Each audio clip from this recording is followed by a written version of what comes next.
ନମସ୍କାର। ସୂରୁଜ ଆଲୁଅରେ, ପକ୍ଷୀର ଡାକରେ, କୋଇଲିର ଗୀତରେ ଆରମ୍ଭ ହୁଏ ସକାଳ। ଚଉରା ମୂଳ ଧୂପ ଦୀପରେ ଦିନଟି କଟିଯାଉ ପ୍ରଭୁ ତୁମ ସେବାରେ। ଚନ୍ଦନର ବାସ ଥାଉ ଦିନରେ, ଫୁଲର ମହକ ରହୁ ପ୍ରତିଟି କାମରେ।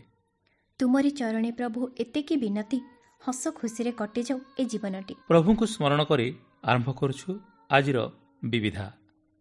ଉପସ୍ଥାପନାରେ ମୁଁ ନରେନ୍ଦ୍ର, ମୁଁ ସସ୍ମିତା। रंग रसिया ओ कान्हा,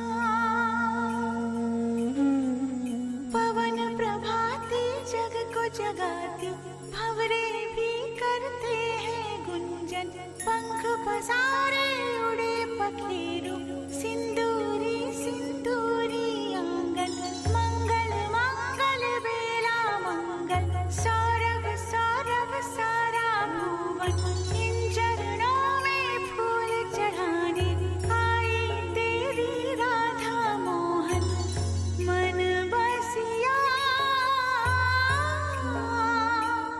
ओ कान्हा।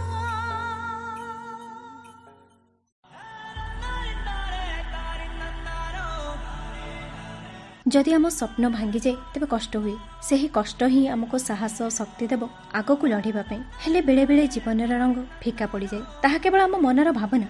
ଯଦି ଆମେ ଆମ ଭାବନାକୁ ପରିବର୍ତ୍ତନ କରିବା ତେବେ ସବୁ ସମୟରେ ସବୁକିଛି ଠିକ୍ ହିଁ ଲାଗିବ।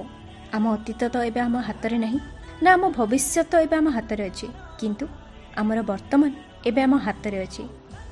ଏହାକୁ ସହଜ, ସରଳ, ସୁନ୍ଦର କରିପାରିବା ଆମେ ଆମ ମନର ସୁନ୍ଦର ଭାବନାରେ।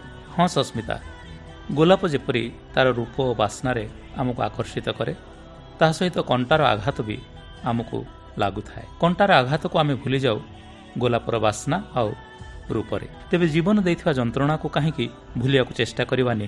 ପାଇଥିବା ସୁଖର ସ୍ମୃତିକୁ ସାଉଁଟି, ଜୀବନ ଦେଇଥିବା ଦୁଃଖର ପୃଷ୍ଠାଗୁଡ଼ିକୁ ସୁଖର ମଲାଟ ଦେଇ ସଜେଇବା ହିଁ ଜୀବନ। ଏମିତି ହିଁ ନିଜ ଚେଷ୍ଟା ଓ ପ୍ରୟାସରେ କାମାକ୍ଷୀ ପ୍ରସାଦ ଦାସ ଦୃଷ୍ଟିବାଧିତ ହେଲେ ସୁଦ୍ଧା ସଫଳତାର ପାହାଚ ଚଢ଼ିଛନ୍ତି ତାଙ୍କର ଦୃଢ଼ ମନୋବଳ ଓ ସାହସକୁ ସାହାରା କରି।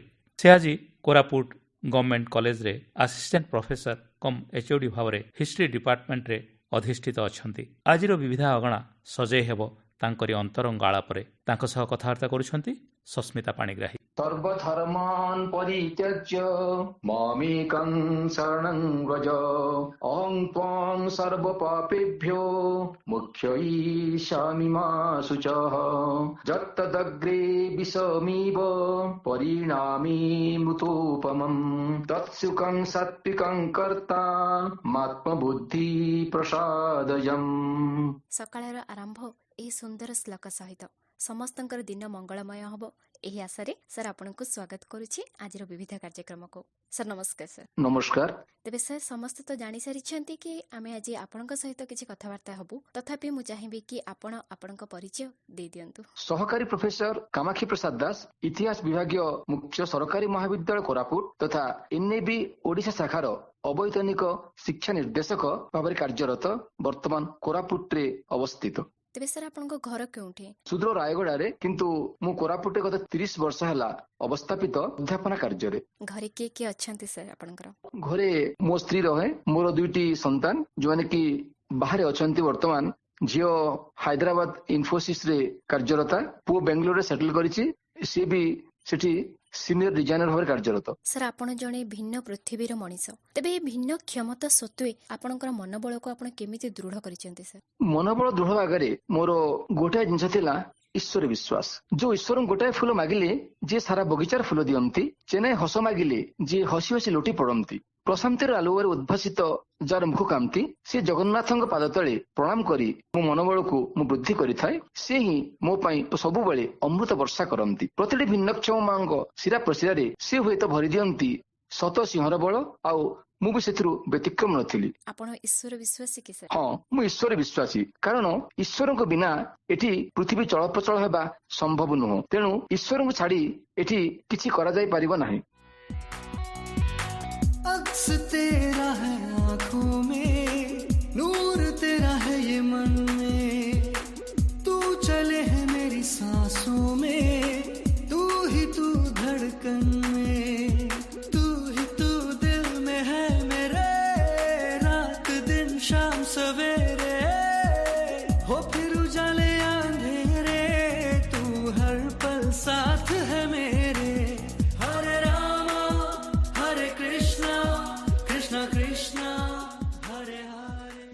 ତେବେ ସାର୍ ଆପଣଙ୍କର ସଂଘର୍ଷମୟ କାହାଣୀ ତ ନିଶ୍ଚୟ ରହିଛି, ତେବେ ସେ କାହାଣୀରୁ ପଦେ କିଛି କହିବେ କି ଆମକୁ? ଏ କାହାଣୀକୁ अवतारणा करने बेले मोर गोटे कथा मन पड़े, ये पर्वत कभी झुकता है या झुकता नदिया का पानी, ना झुकेंगे मन जब कोई होता बेईमानी। तेबे मु लुहा ठारू बलिष्ठ मांसपेशी, पथर ठारू कठिन हृदय और वज्र ठारू शक्त मनोबल को पाथेय करी दुनिया राजरास्तार पाद थापिथिली।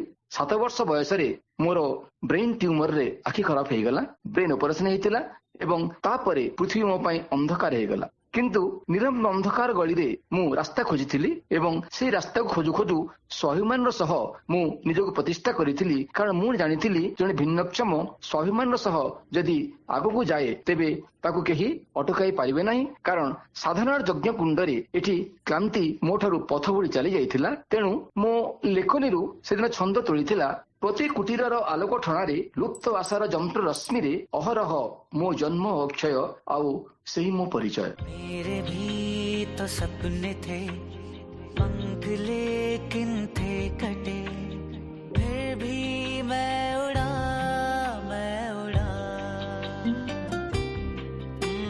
थी बड़ी कमजोरियां, बेड़ियां मजबूरियां, फिर भी मैं जिया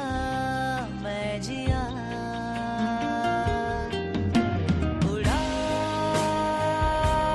देखो मैं उड़ा, जिया खुल के मैं जिया, उड़ा, देखो मैं उड़ा, जिया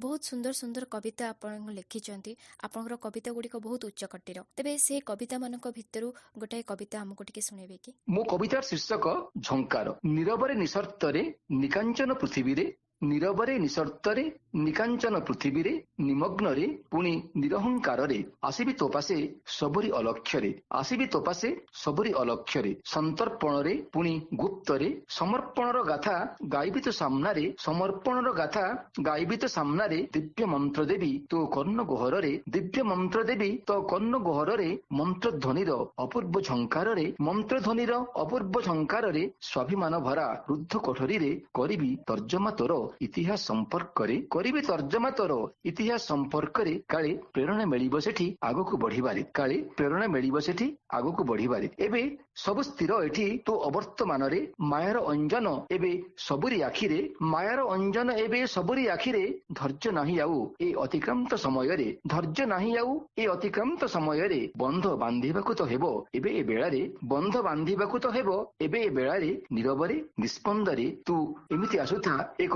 नूतन सकाळर दीर्घ प्रतीक्षारे, स्वप्न एठी सार्थक हुए प्रवाहरे, स्वप्न एठी सार्थक हुए प्रवाहरे, प्रतीक्षारे प्रगल्भता एठी प्राप्त करेनी तारे, प्रगल्भता एठी प्राप्त करेनी तारे, प्राप्ति एठी निरंतर झरे, केवल निरभिमानीर बयसी स्वରରେ, आत्मसमीक्षारे स्वाभिमानीर सुर झंकारे। धन्यवाद। बहुत सुंदर है से, बहुत बहुत धन्यवाद आपको एते सुंदर कविता हमको भेटी देथिबारु। आपण हम कोरापुट गवर्नमेंट कॉलेज रो हिस्ट्री डिपार्टमेंट रो असिस्टेंट प्रोफेसर कम एचओडी अछंती, एहा केमिति संभव हैला? एथिपई मु साधारण यज्ञ कुंडरे बारंबार निजको शोधन करिछि एवं मु निजे चिंता करे मु जने स्वयं सिद्ध प्रतिभा बोली, कारण मोर मने हुए जे जेकोसी कार्य करिबा पळे हमकु आगको जीवाको हेबो एवं प्रमाण प्रतिष्ठा बिना जदि आमे प्रत्येक प्रतिबंधकर सामना करि परिबा तेबे हुए तो आम सफलता आपे आपे आसीबो। तेणु मो लेखनीरू एकदा धरिथिला, प्रमाण प्रतिष्ठा लुड़ा नाही आम स्वयं सिद्ध पर आमी नीरव साधक साजी आमे एठी संचरिबु धरा थामी। तेबे सर कोन कोन एजुकेशनल बैकग्राउंड रही सर आपनकर?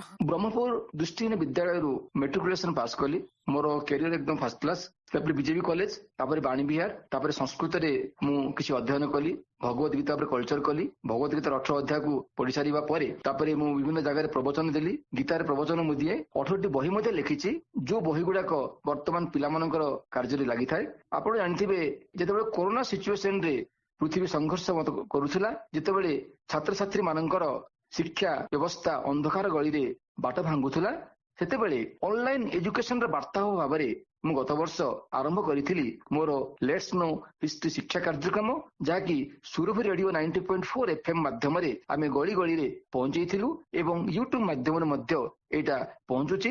ଏହା ଛଡା ମୋର ଅନ୍ୟାନ୍ୟ କୃତି ମଧ୍ୟରେ ଯେମିତିକା ମୋର ଅନଲାଇନ ପବ୍ଲିକେସନ୍ସ ରହିଛି। ଲେଟ୍ସ ନୋ ହିଷ୍ଟ୍ରି ମାଧ୍ୟମରେ ମୁଁ 10,000 କୋଶ୍ଚିନ୍ କଣ୍ଟ୍ରିବ୍ୟୁଟ କରିଛି ପିଲାମାନଙ୍କ ପାଇଁ ରେଡିଓ ମାଧ୍ୟମରେ ଏବଂ ଆଉ 40,000 କୋଶ୍ଚିନ୍ ଆମେ ବର୍ତ୍ତମାନ ସ୍କୁଲିଂ କରୁଛୁ ଅନଲାଇନ ଲାଇବ୍ରେରୀ ମାଧ୍ୟମରେ, ଯୋଉଠି ପିଲାମାନେ ତାକୁ ପଢୁଛନ୍ତି। ଏହା ଛଡା ଆମର ଏ ରିଥର ଟୁ ଲାଇଫ, ଯୋଉଟା କି ପିଲାଙ୍କର ମୋରାଲ ଏଜୁକେସନ ଦିଆଯାଉଛି, ଅନଲାଇନରେ ଦିଆଯାଉଛି ସେଟାକୁ ମୋ ଲେଖାରୁ। ତାପରେ ଅନ୍ତର୍ଦାହ ଓଡିଆ ସାହିତ୍ୟ କାର୍ଯ୍ୟକ୍ରମ, ଏକ୍ସପ୍ଲୋର ୟୁର ସେଲ୍ଫ ଇଂରାଜୀ ପୋଏଟ୍ରି, ତାପରେ ମୋର ଅନ୍ୟାନ୍ୟ ପୁସ୍ତକ ମଧ୍ୟରେ ଆଜିର ଆହ୍ୱାନ, ଦେନ୍ ଏକ୍ସପ୍ଲୋର ୟୁର ସେଲ୍ଫ, ଆତ୍ମଦର୍ଶନ, ଏମିତି ଅନେକ ସାରା ପୁସ୍ତକ ଅଛି ଯୋଉଟା କି ଆପଣମାନେ ଫେସବୁକ୍ ଦେଖୁଥିବେ ଯେ 18ଟି ବହିର ସ୍କୁଲିଂ ସବୁବେଳେ ଆମର ଚାଲିଛି ପିଲାଙ୍କ ପାଖରେ। ତେବେ ସାର୍ ଏତେ ସବୁ କାମ ଆପଣ କରୁଛନ୍ତି ଛାତ୍ରଛାତ୍ରୀମାନଙ୍କ ପାଇଁ, ସେମାନଙ୍କର ସୁବିଧା ପାଇଁ। ଏପରି ମହାମାରୀ ପରିସ୍ଥିତିରେ ଶିକ୍ଷାର ଉନ୍ନତି ପାଇଁ ପିଲାଙ୍କ ପାଖରେ ଶିକ୍ଷା ଯେପରି ସୁବିଧାରେ ପହଞ୍ଚି ପାରିବ, ସେଥିପାଇଁ ଆପଣ ଅନଲାଇନ ପବ୍ଲିକେସନ ଷ୍ଟାର୍ଟ କଲେ, ଅନଲାଇନ କୋଶ୍ଚିନ୍ ବ୍ୟାଙ୍କ ମଧ୍ୟ ପ୍ରିପେୟାର କଲେ। ତେବେ ଏସବୁ ତ ଜଣେ କରିବା ସମ୍ଭବ ନାହିଁ ସାର୍, ଏଥିପାଇଁ କିଛି ଟିମ୍ ୱାର୍କ ଆପଣ ନିଶ୍ଚୟ କରିଥିବେ ସାର୍। ମନସ୍ତାତ୍ତ୍ୱିକ ବଳୟରେ ସଂଘର୍ଷ କରି ଯେତେବେଳେ ସ୍ୱୟଂସିଦ୍ଧ ହେବାର ସ୍ୱପ୍ନ ମୁଁ ଦେଖିଥିଲି, ସେତେବେଳେ ମୁଁ ଗୋଟେ ଟିମ୍ ଯୋଗାଡ଼ କଲି। ଆମର ଏ ଟିମ୍ ରେ ମୁଁ ନେଲି ପ୍ରଥମେ ପରିବାର ସଦସ୍ୟ ମାନଙ୍କୁ ନେଲି, କାରଣ ସେମାନେ ପ୍ରଥମେ ମତେ ଆପ୍ରିସିଏଟ କରିବା ଦରକାର।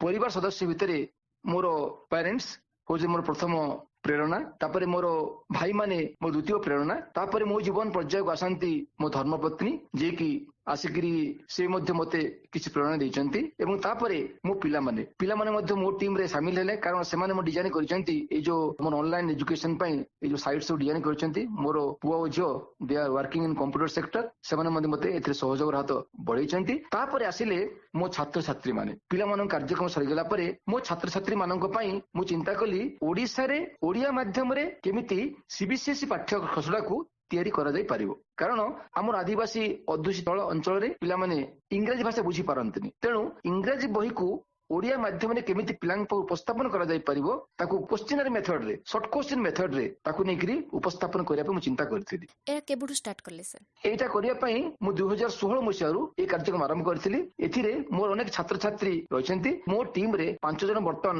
ଛାତ୍ରୀମାନେ ଅଛନ୍ତି, ଯୋଉମାନେ କି ମୋ ଲେଖାକୁ ଉପସ୍ଥାପନ କରିବା ପାଇଁ ସେମାନେ ରେକର୍ଡିଂ କରନ୍ତି, ଭଲ୍ୟୁଣ୍ଟାରଲି କରନ୍ତି। ତାଙ୍କୁ ମଧ୍ୟ କିଛି ଯତ୍କିଞ୍ଚିତ ଆର୍ଥିକ ସାହାଯ୍ୟ ମଧ୍ୟ ମୁଁ ପ୍ରଦାନ କରିଥାଏ ଏବଂ ମୋ ସ୍ତ୍ରୀ ମଧ୍ୟ ଏଥିରେ ସାମିଲ ଅଛନ୍ତି, ଯିଏକି ସୁରଭି ରେଡିଓ 90.4 FM ରେ ମୋର ଲେଖାକୁ ନେଇକରି ଉପସ୍ଥାପନ କରିବାରେ ସେ ମୋତେ ସାହାଯ୍ୟ କରିଥାନ୍ତି ଏବଂ ଏଇ ଲେଖା ଗୁଡ଼ିକୁ ରେକର୍ଡିଂ ଏବଂ ଏଡିଟିଂ କରିବାରେ ମଧ୍ୟ ପିଲାମାନେ ଆମର ସାହାଯ୍ୟ କରିଥାନ୍ତି। 16 ମସିହାରୁ ଆଜି ପର୍ଯ୍ୟନ୍ତ ଆମେ ଏଇଟା କରି ଆସୁଛୁ, ଆଗକୁ ମଧ୍ୟ ଆମେ ଜାରି ରଖିବା ପାଇଁ ଚିନ୍ତା କରିଛୁ ଏଟାକୁ। माना कि मुश्किल है सफर पर सुन ओ मुसाफिर हो, कहीं अगर तू रुका तो मंजिल आएगी ना फिर। कदम कदम मिलाए जा, गगन गगन झुकाए जा, रख हौसला कर फैसला, तुझे वक्त बदलना है। ଶିକ୍ଷା ପାଇଁ ଇମ୍ପୋର୍ଟାଣ୍ଟ ଟୁଲ୍ସ କ'ଣ ସାର୍ ଆପଣଙ୍କ ପାଇଁ? ଶିକ୍ଷା ପାଇଁ ଇମ୍ପୋର୍ଟାଣ୍ଟ ଟୁଲ ହେଲା ପୁସ୍ତକ କେବଳ ନୁହଁ, ଏଥିରେ ଆନୁଷାଙ୍ଗିକ କିଛି ବସ୍ତୁ ମଧ୍ୟ ରହିଛି, ଯେମିତିକା ବିଭିନ୍ନ ପ୍ରକାର ମ୍ୟାଗାଜିନ୍, ତାପରେ ମୋରାଲ ଏଜୁକେସନ, ପ୍ୟାରେଣ୍ଟସଙ୍କର ଉତ୍ସାହ, ତାପରେ ଛାତ୍ରଛାତ୍ରୀ ମାନଙ୍କର ଆଗ୍ରହ, ସର୍ବୋପରି ସ୍ୱାଭିମାନ। କାରଣ ସ୍ୱାଭିମାନ ବିନା ଏଠି ମଣିଷ ଆଗକୁ ଯାଇପାରିବ ନାହିଁ। ତେଣୁ ସ୍ୱାଭିମାନକୁ ଉଜ୍ଜୀବିତ କରିବା ପାଇଁ ମୋର ଗୋଟେ ଆହ୍ୱାନ ପୁସ୍ତକ ମାଧ୍ୟମରେ କହିଥିଲି, ପ୍ରତିଟି ଅସୁବିଧା ଆମମାନଙ୍କ ପାଇଁ ନୀତି ଲିଭୁଥିବା ଜହ୍ନଟିଏ ଓ ପ୍ରତିଟି ସୁବିଧା ଆମମାନଙ୍କ ପାଇଁ ନୀତି ଉଦୟ ହେଉଥିବା ସୂର୍ଯ୍ୟଟିଏ। ତେଣୁ ନୋଳିଆର ଆଖି ନେଇ ଆମେ କର୍ତ୍ତବ୍ୟର ମହୋଦଧିରେ ଲମ୍ଫ ପ୍ରଦାନ କରିବା। ସଫଳତା ଆମକୁ ପ୍ରତୀକ୍ଷା କରିଛି, ମୁକ୍ତା ଅବଶ୍ୟ ପ୍ରାପ୍ତ ହେବ। ଏହାକୁ ନେଇକରି ମୁଁ ପିଲାଙ୍କୁ ମୋର ପ୍ରେରଣା ଦେଇଥିଲି। ତେଣୁ ସେମାନଙ୍କୁ ମୁଁ ସବୁବେଳେ କହିଥିଲି, ସ୍ୱାଭିମାନୀ ସିନା ସୃଷ୍ଟି କରିପାରେ ନିଜେ ନିଜ ପରିଚୟ, ବିଜୟର ଟୀକା ପିନ୍ଧି ସେ ପାରେ କାହାଟି ନଥାଏ ଭୟ।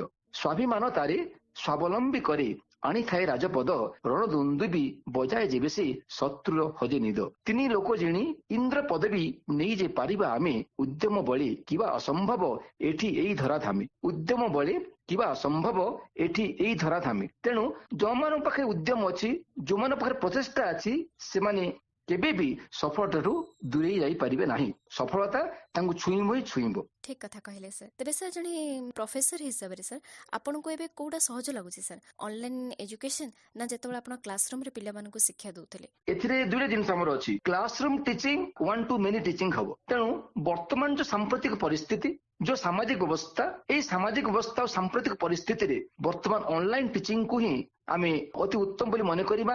କାରଣ ବର୍ତ୍ତମାନ ଜୀବନ ନା ଜୀବିକା, ଜୀବନ ନା ପାଠ୍ୟ ଖସଡା, କୋଉଟା ଆଗ? ଜୀବନ ପ୍ରଥମେ ବଞ୍ଚିଲେ ଆମେ ପାଠ ପଢିବା। ବର୍ତ୍ତମାନ ପରିସ୍ଥିତିରେ ଅନଲାଇନ ଏଜୁକେସନଟା ବହୁତ ଉପଯୁକ୍ତ ବୋଲି ମୁଁ ମନେ କରେ। କିନ୍ତୁ ଫିଜିକାଲ ମୋଡ ଏଜୁକେସନ ମଧ୍ୟ ତାର ଗୁରୁତ୍ୱ ହରେନି ବର୍ତ୍ତମାନ। କାରଣ ଫିଜିକାଲ ମୋଡ ଏଜୁକେସନରେ ଆମେ ପିଲାଙ୍କ ସହିତ ସିଧାସଳଖ କଣ୍ଟାକ୍ଟ ଆସିକରି ସେମାନଙ୍କର ପ୍ରତ୍ୟେକ ସନ୍ଦେହକୁ ମୋଚନ କରିଥାଉ। ପରିସ୍ଥିତି ଅନୁସାରେ ସବୁ ଯାକ ଭଲ ଏବଂ ସବୁ ଯାକ ବି ଖରାପ ହେଇପାରେ। ତେବେ ସାର୍ ଆପଣଙ୍କର ଛାତ୍ରଛାତ୍ରୀଙ୍କ ସହିତ କେମିତି ସମ୍ପର୍କ ସାର୍? ଛାତ୍ରଛାତ୍ରୀ ମାନେ ମତେ ଖୁବ ଭଲ ପାଆନ୍ତି। ମୁଁ ଛାତ୍ରଛାତ୍ରୀ ମାନଙ୍କ ସହ ସାଙ୍ଗ ଭଳି କାର୍ଯ୍ୟ କରିଥାଏ। ମୁଁ କେବେ ଭାବେନି ଯେ ସେମାନେ ମୋ ଛାତ୍ରଛାତ୍ରୀ ବୋଲି, ସେମାନଙ୍କୁ ମୋର ନିଜ ସନ୍ତାନ ବୋଲି ମୁଁ ଭାବେ। ତେଣୁ ଛାତ୍ରଛାତ୍ରୀ ମାନଙ୍କୁ ପାଠ ପଢା ସହିତ ମୁଁ ପ୍ରୟୋଗାତ୍ମକ ପ୍ରଯୁକ୍ତି ବିଦ୍ୟାରେ ମଧ୍ୟ ସମୃଦ୍ଧ କରିବା ପାଇଁ ଆବଶ୍ୟକତା ମନେ କରେ। ତେଣୁ ତ ମୋ ଲେଖନୀ ସେମାନଙ୍କ ପାଇଁ ସବୁବେଳେ ଛନ୍ଦ ତୋଳୁଛି। ସେଥିରେ ମୁଁ ଲେଖିଥିଲି, ହେ ମୋ ଆଲୋକ ସନ୍ଧାନୀ, ଭାଙ୍ଗି ପଡ ନାହିଁ, ପ୍ରାଚୁର୍ଯ୍ୟର ମହୋଦଧି ତୁମକୁ ପ୍ରତୀକ୍ଷା କରିଛି, ଆଗେଇ ଚାଲ ସେ ଆଡେ, ମୁଁ ତୁମମାନଙ୍କ ସାଥିରେ ସର୍ବଦା ଅଛି। ପିଲାମାନେ ଆସନ୍ତି, ମୋ ସାଙ୍ଗେ ବୁଲନ୍ତି, ଯାଆନ୍ତି, ପାଠ ପଢନ୍ତି ଏବଂ ଆମେ ବିଭିନ୍ନ ଜାଗାକୁ ମଧ୍ୟ ପିଲାଙ୍କୁ ନେଇକରି ଯାଉ ୱିଥ୍ ମାଇ ହେଲ୍ପିଂ ହ୍ୟାଣ୍ଡସ୍। ସେମାନଙ୍କୁ ନେଇକରି ଆମେ ଯାଇକରି ବିଭିନ୍ନ ଜାଗାକୁ ପ୍ରାକ୍ଟିକାଲ ଦେଖୁ, ଜିନିଷଟା କଣ, ଇତିହାସ କଣ, ପ୍ରାକ୍ଟିକାଲ ଦେଖିବା ପାଇଁ ସେମାନଙ୍କୁ ବିଭିନ୍ନ ଜାଗାକୁ ମଧ୍ୟ ଆମେ ନେଇଥାଉ। ତେଣୁ ଛାତ୍ରଛାତ୍ରୀ ବହୁତ ମତେ ଭଲ ପାଆନ୍ତି। हाथ थाम के आपने है हमको सब सिखाया, माफ की गलतियां संभाला जब भी लड़खड़ाया। शुक्रिया शुक्रिया शुक्रिया। ତେବେ ସାର୍ ଆପଣଙ୍କ ମତରେ ଆଜିକାଲିର ଛାତ୍ରଛାତ୍ରୀମାନଙ୍କ ପାଇଁ ନୀତି ଶିକ୍ଷା କେତେ ଜରୁରୀ? ନୀତି ଶିକ୍ଷାର ଆବଶ୍ୟକତା ସମ୍ପର୍କରେ ମୁଁ ଆପଣମାନଙ୍କୁ କହିବି ଯେ ନୀତି ଶିକ୍ଷା ବିନା ପୃଥିବୀର ପ୍ରବାହ ଥମିଯାଏ। ଏ ସମ୍ପର୍କରେ ମୋର ଗୋଟେ ପୁସ୍ତକ ପ୍ରକାଶ ହେଇଛି, ଆତ୍ମଦର୍ଶନ। ନୀତି ଶିକ୍ଷା ମଣିଷର ଅନ୍ତର୍ନିହିତ ଗୁଣାବଳୀର ବିକାଶ ସାଧନରେ ସାହାଯ୍ୟ କରିଥାଏ। ଯୋଉ ମଣିଷ ଯେତିକି ନୀତିବାନ, ତା ଜୀବନ ସେତିକି ସ୍ୱାବଲମ୍ବୀ ହେଇଥାଏ ଏବଂ ସ୍ୱାଭିମାନ ବଳରେ ସେ ନିଜେ ନିଜର ପରିଚୟ ସୃଷ୍ଟି କରିପାରିଥାଏ। ତେଣୁ ମୁଁ ଭାବେ ନୀତି ଶିକ୍ଷା ମଣିଷକୁ ନିଜେ ନିଜକୁ ପୁରୋହିତ ସଜାଇଥାଏ ଏବଂ ନିଜେ ନିଜକୁ ସଫଳତା ଅର୍ଜନ କରିବା ପାଇଁ ଆଗେଇ ନେଇଥାଏ। ନୀତି ଶିକ୍ଷା ବଳରେ ମଣିଷ ସ୍ୱାଭିମାନୀ ହୁଏ। ସ୍ୱାଭିମାନ ହିଁ ମଣିଷ ଜୀବନର ଏକମାତ୍ର ଅସ୍ତ୍ର। କାରଣ ମୁଁ ଲେଖନୀରୁ ତେଣୁ ଧରି ଆସେ, ସ୍ୱାଭିମାନ ଶବ ଦେହେ ଆଣୋଇ ଜୀବନ, ଆଣେ ସେ ସମ୍ଭାବନା ଦେଖେ ଯେ ସପନ, ଅଭିମାନ ଛାଡି ହୁଅ ସ୍ୱାଭିମାନୀ, ଆପେ ଖୋଲିଯିବ ସଫଳତା ମୁଣି, ଆପେ ଖୋଲିଯିବ ସଫଳତା ମୁଣି। ସ୍ୱାଭିମାନୀ ପଥ ଅଟେ କଣ୍ଟକିତ, ତେବେ ସୁପ୍ତ ସେ ନୁହଁ ସଦା ଜାଗ୍ରତ, ଜାଗ୍ରତ ଯିଏ ସ୍ୱୟଂ ସିଦ୍ଧ ସିଏ, ଜାଗ୍ରତ ଯିଏ ସ୍ୱୟଂ ସିଦ୍ଧ ଯିଏ, ସ୍ୱାଭିମାନ ତାରେ ପରିଚୟ ଦିଏ। ଖୁବ ସୁନ୍ଦର ସାର୍। ତେବେ ସାର୍ ଜୀବନର ସମୃଦ୍ଧି ପାଇଁ ସ୍ୱାଭିମାନ କେତେ ଆବଶ୍ୟକ? ଜୀବନର ସମୃଦ୍ଧି ପଥରେ ସ୍ୱାଭିମାନକୁ ନେଇ ଆମେ ବଞ୍ଚିବା ଦରକାର। କାରଣ କାହାର ଦୟା, କାହାର ଦାକ୍ଷିଣ୍ୟ ବା କାହାର ସାହାଯ୍ୟକୁ ନେଇକି ଯଦି ଆମେ ସବୁବେଳେ ବଞ୍ଚି ରହିବା, ତେବେ ଆମ ସ୍ୱାଭିମାନ ଅପହୃତ ହୋଇଯିବ, ଆମେ କିଛି କରିପାରିବା ନାହିଁ। ତେଣୁ ସ୍ୱାଭିମାନକୁ ବଞ୍ଚେଇ ରଖି ଜୀବନର ସମୃଦ୍ଧି ପଥରେ ଆଗେଇ ଗଲେ ମଣିଷ ସେଠି ସଫଳତାକୁ ଖୋଜିପାରେ। ତେଣୁ ମୁଁ କହିବା କଥା ଯେ ଯୋଉ ମଣିଷ ମାନେ ଏଠି ସ୍ୱାଭିମାନର ସହ ପଥ ଚାଲନ୍ତି, ସେମାନେ ସଫଳତାକୁ ନିହାତି ରୂପରେ ପ୍ରାପ୍ତ କରନ୍ତି। ଖୁବ ସୁନ୍ଦର କଥା ସାର୍। ତେବେ ସାର୍ ଆପଣ ଆପଣଙ୍କ କାମ ପାଇଁ, ଆପଣଙ୍କ ଲେଖା ପାଇଁ ସମ୍ମାନିତ ମଧ୍ୟ ହେଇଛନ୍ତି। ଏହା ପଛରେ କାହାର ହାତ ରହିଛି ବୋଲି ଆପଣ କହିବେ ସାର୍? ମୋ ସଫଳତା ପଛରେ ମୁଁ ପ୍ରଥମରୁ କହିଛି, ମୋ ପରିବାରର ହାତ ଅଛି, ମୋ ପ୍ୟାରେଣ୍ଟସଙ୍କ ହାତ ଅଛି, ଧର୍ମପତ୍ନୀଙ୍କ ହାତ ଅଛି, ମୋର ସନ୍ତାନ ସନ୍ତାନୀଙ୍କ ହାତ ଅଛି ଏବଂ ସର୍ବୋପରି ମୋ ଛାତ୍ରଛାତ୍ରୀ ମାନଙ୍କର ହାତ ଅଛି। କାରଣ ଏମାନେ ସମସ୍ତଙ୍କର ଆପ୍ରିସିଏସନ ନେଇକରି ମୁଁ ଉପରକୁ ଉଠିଲି ଏବଂ ଯେତେବେଳେ ସମାଜ ମତେ ପ୍ରତ୍ୟାଖ୍ୟାନ କରିଥିଲା, ପ୍ରତ୍ୟେକ କାର୍ଯ୍ୟରୁ ଅବସର ନେବା ପାଇଁ ବାଧ୍ୟ କରିଥିଲା, ସେତେବେଳେ ମୁଁ ସଂଘର୍ଷ ଭିତରେ ଓହ୍ଲେଇ ଗଲି ଏବଂ ନୋଳିଆ ରାଖି ନେଇ ମୁଁ ଆଗକୁ ଚାଲିଲି। କାରଣ ମୋ ଲକ୍ଷ୍ୟ ଥିଲା ଯେ ସମୁଦ୍ର ମଧ୍ୟରୁ ମାଛର ଆଖି ସନ୍ଧାନ କରିବା। ତେଣୁ ତାକୁ ନେଇକରି ମୁଁ ଆଗେଇଲି। ତେଣୁ ମୁଁ ତାପରେ ପିଲାଙ୍କ ପାଇଁ ଏକ୍ସାମ୍ପଲ ହେଇଗଲି ବର୍ତ୍ତମାନ। କାରଣ ଆପଣ ଜାଣିଥିବେ, କୋରାପୁଟ ଅଞ୍ଚଳର ପ୍ରଥମ MA ଥିଲି ମୁଁ ଦୃଷ୍ଟିହୀନ ମାନଙ୍କ ମଧ୍ୟରେ। କୋରାପୁଟ ଅଞ୍ଚଳର ଦୃଷ୍ଟିହୀନ ଭାବରେ ପ୍ରଥମ PHC ହୋଲ୍ଡର ଥିଲି ମୁଁ। OS ପାଇଲି, ଓଡ଼ିଶା ଏଜୁକେସନ ସର୍ଭିସ ପାଇଥିଲି। କୋରାପୁଟ ଅଞ୍ଚଳର ପ୍ରଥମ ଦୃଷ୍ଟିହୀନ ଭାବରେ ମୁଁ 18 ଅଧ୍ୟାୟ ଗୀତାକୁ ମୁଖସ୍ଥ କରିଥିଲି ଏବଂ କୋରାପୁଟର ପ୍ରଥମ ଦୃଷ୍ଟିହୀନ ଭାବରେ ମୁଁ ତାକୁ ପ୍ରବଚନ ଦେଇଥିଲି ଏବଂ ଯେତେବେଳେ ନୂଆରେ ଆସିଲି ମୁଁ କୋରାପୁଟ ସେତେବେଳେ ଏଠି ଏକ ସ୍ୱପ୍ନ ନେଇକି ମୁଁ ଆସିଥିଲି କିଛି କରିବାର ସ୍ୱପ୍ନ ନେଇ 29 ବର୍ଷ ହେଇଗଲା ମୋର ଟିଚିଂ ଏକ୍ସପିରିଏନ୍ସ କୋରାପୁଟରେ ଏବଂ ପ୍ରତ୍ୟେକ ଛାତ୍ରଛାତ୍ରୀ ଏଠି ମୋର ମାନ୍ୟତା କରନ୍ତି ଏବଂ ଯେତେ ବଡ଼ ପଦବୀରେ ଯିଏ ଅଧିଷ୍ଠିତ ଥିଲେ ମଧ୍ୟ ସେମାନେ ଏଇଠୁ ତିଆରି ତାଙ୍କୁ କରିଛୁ ଆମେ କାରଣ 29 ବର୍ଷ ଭିତରେ ଆପଣ ଜାଣିଥିବେ ସମସ୍ତେ ପ୍ରାୟ ଏଠି ମୋର ଛାତ୍ରଛାତ୍ରୀ ଅଛନ୍ତି ଓଡ଼ିଶା ଏବଂ ଓଡ଼ିଶା ବାହାରେ ମଧ୍ୟ ଆମର ଏଇ କାର୍ଯ୍ୟକ୍ରମ ଆମେ ପ୍ରଚାର ପ୍ରସାର କରୁଛୁ ଏବଂ ସବୁଠୁ ବଡ଼ କଥା ଏଇ କାର୍ଯ୍ୟକ୍ରମ ପାଇଁ ଆମେ କୌଣସି ଫିସ୍ କାହାକୁ ଲଗେଇ ନାହୁଁ ପ୍ରତ୍ୟେକ ପିଲାଙ୍କ ପାଇଁ ଏଇ ଏଜୁକେସନ ଆମେ ଫ୍ରି ଦଉଛୁ। ଖୁବ୍ ଗର୍ବର କଥା ସାର୍ ଆପଣଙ୍କ ଜୀବନର ସଂଘର୍ଷ ହିଁ ସମସ୍ତଙ୍କ ପାଇଁ ଗୋଟେ ବଡ଼ ଉଦାହରଣ ସାର୍ ଆଗକୁ ବଢ଼ିବା ପାଇଁ। ଧନ୍ୟବାଦ। रोशनी थी बुझी और कदम भी थे रुके फिर भी ना हारे कभी मैंने अपने हौसलों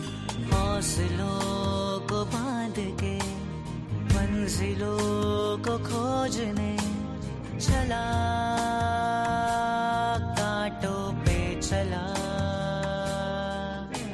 उड़ा देखो मैं उड़ा जिया खुल के मैं जिया उड़ा देखो मैं उड़ा जिया खुल के मैं जिया। ଆମେ କଥା ହେଉଥିଲେ ସାରଙ୍କ ସହିତ ଏବେ ଚାଲନ୍ତୁ ତାଙ୍କ ଧର୍ମପତ୍ନୀଙ୍କ ସହିତ ଟିକେ କିଛି କଥା ହେବା। ମ୍ୟାଡାମ ନମସ୍କାର। ନମସ୍କାର ଶ୍ରୋତା ବନ୍ଧୁ ମାନଙ୍କୁ ମଧ୍ୟ ମୋର ନମସ୍କାର। ମୋ ପରିଚୟ ହେଲା ମୁଁ ନୀଳିମା ଦାସ ଅଧ୍ୟାପକ କାମାକ୍ଷୀ ପ୍ରସାଦ ଦାସଙ୍କ ଧର୍ମପତ୍ନୀ। କେମିତି ଅଛନ୍ତି ମ୍ୟାଡାମ? ମୁଁ ଏକଦମ ଭଲ ଅଛି। ତେବେ ମ୍ୟାଡାମ ଜାଣିବାକୁ ଚାହିଁବି କି ଆପଣଙ୍କ ପରିଚୟ ସାରଙ୍କ ସହିତ କେବେ ହେଇଥିଲା? ମୋ ପରିଚୟ ପିଲାଟି ବେଳରୁ ହିଁ ହେଇଥିଲା। କେମିତି ମ୍ୟାଡାମ? ପିଲାଟି ବେଳରୁ ମୁଁ ଶୁଣିଥିଲି ସେ ମୋ ମାମୁଙ୍କର ଭଲ ଷ୍ଟୁଡେଣ୍ଟ ହିସାବରେ ସେ ଭଲ ପାଠ ପଢୁଥିଲେ ମଧ୍ୟ ଆଉ ସେଇ ହିସାବରେ ମୁଁ ଜାଣିଥିଲି। ତେବେ ଆପଣଙ୍କ ବିବାହ ହେଇକି ଏବେ କେତେ ବର୍ଷ ହେଲାଣି? ମୁଁ 1990 ମସିହାରେ ବାହାଘର ହେଇଥିଲା ମୋର। ତେବେ ମ୍ୟାଡାମ ଏତେ ବର୍ଷର ସମ୍ପର୍କ ସେବେ ସାର୍ ମଧ୍ୟ ଏବେ ଜଣେ ଉଚ୍ଚ ପଦବୀରେ ଅଧିଷ୍ଠିତ ଅଛନ୍ତି ବହୁତ ଗୁଡାଏ ଲେଖା ଲେଖିଛନ୍ତି ଅନଲାଇନ କାମ କରୁଛନ୍ତି ଏତେ ଗୁଡାକ ସଫଳତା ସେ ପାଇଲେଣି କିନ୍ତୁ ଏହା ପଛରେ ଆପଣ ନିଶ୍ଚୟ ଗୋଟେ ମାଧ୍ୟମ ତେବେ ଏ ପଛରେ ଆପଣ ମଧ୍ୟ ନିଶ୍ଚୟ କିଛି ପରିଶ୍ରମ ଓ ସଂଘର୍ଷ କରିଥିବେ ସେ ବିଷୟରେ ଆମକୁ ଟିକେ କହିବେ। ଯେକୌଣସି ସଫଳତା ପାଇବାକୁ ହେଲେ ତ ନିଶ୍ଚିତ ଭାବରେ ପରିଶ୍ରମ କରିବାକୁ ପଡିବ। ଯାହା ବି କରୁ ଆମେ ମିଶିକି କରୁ। ସାର୍ ସବୁ କାମ କରନ୍ତି ଆଉ ସେ ତାଙ୍କର ଲେଖା ଗୁଡିକ ଯୋଉ ଲେଖନ୍ତି ଯେତେବେଳେ ସେ ବ୍ରେଲ ରେ ଲେଖନ୍ତି ମତେ ଡିକ୍ଟେସନ ଦିଅନ୍ତି ଆଉ ଡିକ୍ଟେସନ ଦେଲା ପରେ ତାକୁ କରେକ୍ସନ କରାଯାଏ। କରେକ୍ସନ ହେଲା ପରେ ପିଲାମାନେ ମଧ୍ୟ ଆଗରୁ ଟାଇପ କରୁଥିଲେ ସେ ସବୁ ମଧ୍ୟ କରେକ୍ସନ ହୁଏ।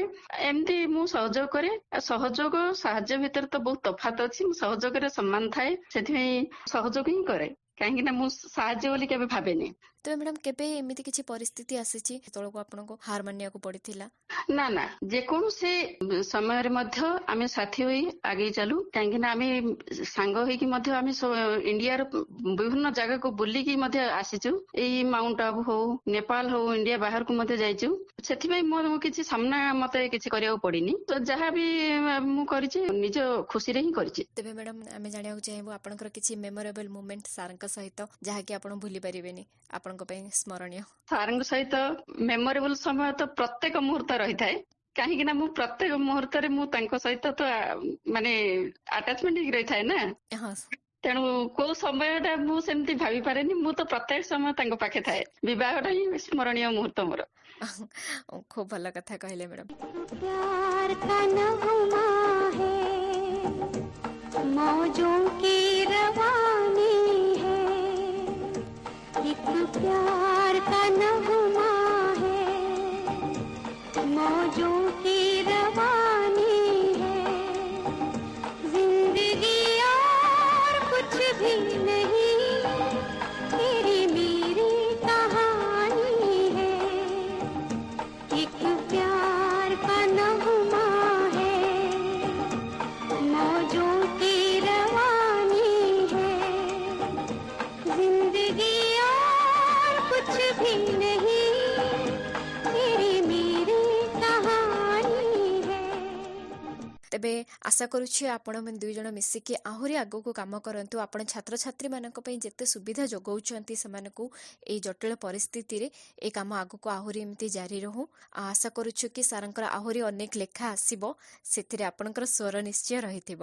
ତେବେ ଆପଣମାନେ ଆପଣଙ୍କର ଏତେ ସବୁ ବିଜି ସେଡ୍ୟୁଲ ଭିତରୁ ଆମ ସହିତ କିଛି କଥା ହେଲେ, ଆମକୁ କିଛି ସମୟ ଦେଲେ, ସେଥିପାଇଁ ବହୁତ ବହୁତ ଧନ୍ୟବାଦ। ଧନ୍ୟବାଦ। ତେବେ ସାର୍, ଶେଷରେ ମୁଁ ପଚାରିବାକୁ ଚାହିଁବି କି ଆପଣ ଛାତ୍ରଛାତ୍ରୀମାନଙ୍କୁ ଆମର କ'ଣ କହିବାକୁ ଚାହିଁବେ? ମୁଁ ଛାତ୍ରଛାତ୍ରୀମାନଙ୍କୁ ଗୋଟେ କଥା କହିବା ପାଇଁ ଚାହିଁବି, ଭିନ୍ନ କ୍ଷମତା ଏକ ଦୈବ ଅଭିଶାପ ନୁହଁ, ବରଂ ଏକ ଶାରୀରିକ ବ୍ୟତିକ୍ରମ ମାତ୍ର। ଜଗତର ଜଗନ୍ନାଥ ଭିନ୍ନକ୍ଷମ, ତଥାପି ମୋ ମତରେ ସିଏ ବୋଧେ ସବୁଠୁ ସକ୍ଷମ। ପ୍ରତ୍ୟେକ ମଣିଷ ପାଖରେ କିଛି କିଛି ଭିନ୍ନ କ୍ଷମତା ରହିଛି। କିଏ ଚାଲିପାରୁନି, କିଏ ବୁଝିପାରୁନି, କିଏ କହିପାରୁନି, କିଏ ଛୁଇଁ ପାରୁନି, କାହାର କିଛି ଭିନ୍ନ କ୍ଷମତା ରହିଛି। କିନ୍ତୁ ସେମାନେ ନୁହଁ ଯେ ସେମାନେ ପୃଥିବୀର ଅଲୋଡ଼ା ମଣିଷ। ତେବେ ଏହି ଭିନ୍ନକ୍ଷମ ମାନଙ୍କ ମଧ୍ୟରେ ଲୁକାୟିତ ହୋଇ ରହିଥିବା ପ୍ରତ୍ୟେକ ପ୍ରତିଭାକୁ ଆଗକୁ ଆଣିବା ଏବଂ ସେମାନଙ୍କ ମାନସିକତା, ଚିନ୍ତାଧାରା ଏବଂ କଳାତ୍ମକ ପ୍ରତିଭାକୁ ଆଗକୁ ଆଣିକରି ଗବେଷକର ଚିନ୍ତନ ଏବଂ ସର୍ବୋପରି ଜଣେ ଆକ୍ଟିଭିଷ୍ଟ ମନ ନେଇ ସେମାନଙ୍କୁ ଯଦି ଆମେ ଆଗକୁ ନେବାରେ ସାହାଯ୍ୟ କରିବା, ହୁଏତ ଏ ପୃଥିବୀ ଆଉ ଟିକେ ଆଗେଇ ଯିବ। ଏବଂ ଶେଷରେ ମୁଁ କହିବି ଯେ ଛାତ୍ରଛାତ୍ରୀମାନେ, ତୁମେମାନେ ନୋଳିଆ ରାକ୍ଷୀ ନେଇ ଆଗକୁ ଯାଅ। ମୋତେ ଦେଖ, ଏତେ ସବୁ ପ୍ରତିବନ୍ଧକ ସତ୍ତ୍ୱେ ମୁଁ ଏଠି ଆସି ପହଞ୍ଚି ପାରିଲି। ତେଣୁ ତୁମେମାନେ ମଧ୍ୟ ଯଦି ପ୍ରତିବନ୍ଧକକୁ ଭେଦିକି ଆଗକୁ ଯିବ, ତାହେଲେ ନିହାତି ରୂପରେ ସଫଳତା ତୁମ ପାଦକୁ ଛୁଇଁବ। ପ୍ରତିବନ୍ଧକ ଦୁର୍ଗକୁ ଭେଦି ଚାଲ ଆମେ ଆଗେଇବା। ତେଣୁ এই ପ୍ରତିବନ୍ଧକକୁ ଅତିକ୍ରମ କରିକି ଯଦି ଆମେ ଆଗେଇବା, ସେ ଦୁର୍ଗ କେବେ ଆମ ପାଇଁ ଏକ ଦୁର୍ଗ ହିଁ ରହିବ ନାହିଁ, ବରଂ ସେ ଆମକୁ ଫୁଲହାରରେ ସମ୍ମାନ ଦେବ। ଧନ୍ୟବାଦ। ଜୀବନଟା ଫୁଲର ସେଜଟିଏ ନୁହେଁ। ଯନ୍ତ୍ରଣାକୁ ପାର ହେଲେ ହିଁ ଜୀବନରେ ସଫଳତାର ରାସ୍ତାରେ ପାଦ ଥାପି ହୁଏ। ସେଭଳି ହିଁ କିଛି ବାର୍ତ୍ତା ଦେଉଛନ୍ତି ଆମର ଆଜିର ଅତିଥି, ଯିଏକି ଥିଲେ କୋରାପୁଟ ଗଭର୍ଣ୍ଣମେଣ୍ଟ କଲେଜର assistant professor cum HOD history department Shri Kamakshi Prasad Das. ଜୀବନର ସବୁ ଅସୁବିଧାକୁ ପାର କରି ସେ ଯେଉଁ ସଫଳତାର ଶିଖର ଛୁଇଁବାକୁ ପ୍ରୟାସ କରିଛନ୍ତି ଏବଂ ସଫଳତାର ଯେଉଁ ସ୍ତରରେ ପହଞ୍ଚିଛନ୍ତି, ସେଥିପାଇଁ ତାଙ୍କଠାରୁ ଆମକୁ ଅନେକ କିଛି ଶିଖିବାକୁ ଅଛି। ତେବେ ଆମେ ଆଶା କରୁଛୁ ଆଜିର କାର୍ଯ୍ୟକ୍ରମ ନିଶ୍ଚିତ ଭାବରେ ଆପଣମାନଙ୍କ ପାଇଁ ପ୍ରେରଣା ଆଣିଦେବ। ଜୀବନରେ ଏଭଳି କୌଣସି ସମସ୍ୟା ନାହିଁ ଯାହାକୁ ପାର କରି ସଫଳତା ଆଡ଼କୁ ଆମେ ପାଦ ବଢ଼ାଇ ପାରିବା ନାହିଁ। ଏହି ବାର୍ତ୍ତା ନେଇ ନିଶ୍ଚିତ ଭାବରେ ଆପଣମାନଙ୍କ ନିଜ ଜୀବନକୁ ସଜେଇବେ। ଏଠି ଆଉ ଗୋଟାଏ ଅନୁରୋଧ ଆମେ ବି କରିବୁ ପ୍ରତିଥର ପରି, ଯେ ଆମର ଏହି କାର୍ଯ୍ୟକ୍ରମ ବିବିଧାରେ ଆମେ ଯେଉଁମାନଙ୍କୁ ସବୁ ସାକ୍ଷାତକାର ନେଉଛୁ, ସେଭଳି କିଛି ବ୍ୟକ୍ତିତ୍ୱଙ୍କୁ ଆପଣ ଯଦି ଜାଣିଛନ୍ତି, ଆପଣଙ୍କ ଦୃଷ୍ଟିରେ ଯଦି ସେଭଳି କେହି ଅଛନ୍ତି, ନିଶ୍ଚିତ ଭାବରେ ଆମକୁ ସେମାନଙ୍କର ଯୋଗାଯୋଗ ଠିକଣା ଜଣାନ୍ତୁ। ଆମେ ସେମାନଙ୍କୁ ଆମ କାର୍ଯ୍ୟକ୍ରମରେ ସାମିଲ କରିବାର ପ୍ରୟାସ କରିବୁ। ଜୀବନ ଯୁଦ୍ଧରେ ଏକାକୀ ହେଉ ପଛେ ଲଢ଼ିବା, ନିଜର ଜ୍ଞାନ ଓ ବୁଦ୍ଧିର ଅସ୍ତ୍ର ନେଇ। ଏହି ଅସ୍ତ୍ର ହିଁ ଆମକୁ ଆମ ଲକ୍ଷ୍ୟରେ ପହଞ୍ଚାଇବ। ତେବେ ନିଜର ଚେଷ୍ଟା ସବୁବେଳେ ଜାରି ରଖନ୍ତୁ। ଏହି ଆଶା ସହ ଆଜିର କାର୍ଯ୍ୟକ୍ରମ ଏଇଠି ରଖିବାର ସମୟ ଆସିଲାଣି। ତେବେ ଆପଣମାନଙ୍କୁ ଆଜିର କାର୍ଯ୍ୟକ୍ରମ କେମିତି ଲାଗିଲା, ଆପଣମାନେ 9437167750 ଏହି ନମ୍ବରରେ SMS କିମ୍ବା ହ୍ୱାଟ୍ସଆପ୍ କରିପାରିବେ। ଆମକୁ ଇମେଲ୍ ଯୋଗେ ଆପଣ ଯଦି ଯୋଗାଯୋଗ କରିବାକୁ ଚାହୁଁଛନ୍ତି, ତେବେ ଆମର ଇମେଲ୍ ଆଇଡିଟି ହେଉଛି airjeypore@gmail.com, airjoypur@gmail.com। ତେବେ ଆଜି ପାଇଁ ଏତିକି, ରହୁଛୁ। ନମସ୍କାର।